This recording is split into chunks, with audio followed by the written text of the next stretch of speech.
Welcome to the Tech Egg. Don't get scrambled. Enjoy the video. In this video, I will explain how to make custard ice cream without whipping cream. First, gather your ingredients: whole milk, granulated sugar, and egg yolks. Whisk these together in a medium saucepan.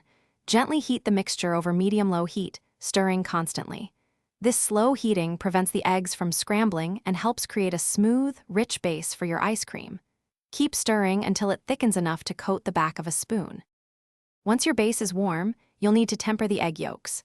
This means slowly adding a small amount of the hot milk mixture to the yolks while whisking vigorously. Then, gradually pour this tempered egg mixture back into the saucepan with the remaining milk. Continue to cook for 1 or 2 minutes until it reaches a custard-like consistency.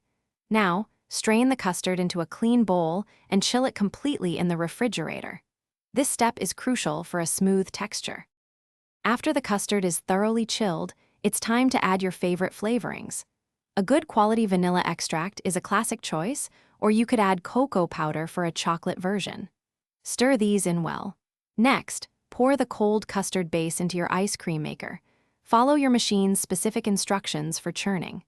This process usually takes about 20 to 30 minutes, transforming the liquid into a soft serve consistency. Once your ice cream maker has finished churning, the ice cream will be soft, similar to soft serve. Carefully transfer it to an airtight container. Place the container in the freezer for at least 2 to 4 hours to allow it to firm up properly. This final freezing step gives it that perfect scoopable texture.